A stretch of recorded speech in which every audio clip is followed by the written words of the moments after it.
Hello everyone, welcome to Nath পরিবার। আশা করি তোমরা সকলে ভালো আছো, আমিও ভালো আছি। দেখে নাও আজ আমি কোন রেসিপি তোমাদের সাথে শেয়ার করছি।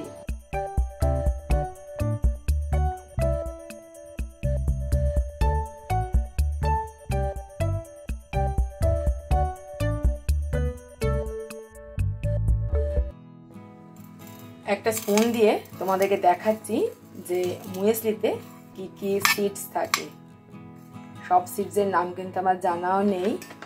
যাই হোক, এখানে দেখতে পাবে সাগোদানা রয়েছে, ওয়াটারমেলন সিডস রয়েছে গোটা জিরে, আর রয়েছে কিশমিশ, আমন্ডস, কর্নফ্লেক্স,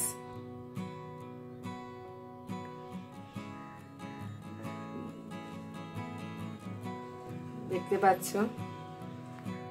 দেখো তোমরা বুঝতে পারো কিনা, সবই ড্রাই অবস্থায় রয়েছে। যেদিন রান্না করতে ইচ্ছে না করবে সেদিন এটা দুধ দিয়ে কিংবা দুধের মধ্যে আম দিয়েও কিন্তু খেতে পারো, অসাধারণ লাগবে। আজ তোমাদের সাথে আমি রান্নার কোনো ভিডিও শেয়ার করছি না, শেয়ার করছি একটা হেলদি ডায়েট। দেখতেই পাচ্ছ, তোমাদেরকে আমি আগেই দেখিয়ে দিয়েছি। এটা হলো মুয়েসলি। এতে নানা রকমের ফ্রুট, নাট, সিডস সমস্ত কিছু ড্রাই অবস্থায় থাকে। আমি একটা প্লেটে ঢেলে তোমাদেরকে দেখাচ্ছি। দেখতেই পাচ্ছ বিভিন্ন রকমের সিডস, নাটস, এই সমস্ত জিনিস রয়েছে। আর এটার কিন্তু বিভিন্ন রকমের ফ্লেভারও রয়েছে। তোমরা তোমাদের পছন্দের ফ্লেভারের মুয়েসলি কিনে নিয়ে আসতে পারো। মুয়েসলি সাধারণত দুধ দিয়ে খেতেই ভালো লাগে। আর আমি আগেই বলেছি যে তোমরা আম, যেহেতু এখন আম পাওয়া যাচ্ছে, আম দিয়ে খেতে পারো, কিংবা তোমাদের পছন্দের যে কোনো ফল দিয়ে কিন্তু খেতে পারো। আর দুধ যদি নাও, দুধটা নর্মাল টেম্পারেচারে নেবে, খুব বেশি গরম বা খুব বেশি ঠান্ডা নেওয়ার দরকার নেই। আমি একটা বাটিতে মুয়েসলি নিয়ে নিলাম। এবার নিয়ে নিচ্ছি আমি দুধটা জাস্ট হালকা গরম করেছি, খুব বেশি ফোটানোর কিন্তু দরকার নেই। দেখতেই পাচ্ছ। এবার এই দুধের মধ্যে আমি কিন্তু চিনি দেব না, যেহেতু হেলদি ডায়েট আমি আগেই বলেছি, সেই কারণে আমি এর মধ্যে অ্যাড করে দিচ্ছি মধু। মধুটা দেবে তোমরা তোমাদের নিজেদের টেস্ট অনুযায়ী। আমি 2 টেবিল স্পুন মধু নিয়ে নিলাম।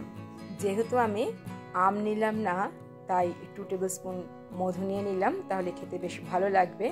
যদি আম বা অন্য কোনো ফল নিতাম তাহলে কিন্তু মধু বা চিনি কোনো কিছু দেওয়ারই দরকার নেই। দেখতেই পাচ্ছ এই রকম। আর এটা কিন্তু ভিজিয়ে রাখার কোনো প্রয়োজন নেই। যখনই মুয়েসলির মধ্যে দুধ ঢালবে সাথে সাথেই কিন্তু খেয়ে নেবে, তা না হলে এটা ফুলে কিন্তু অনেকটা বেশি হয়ে যাবে।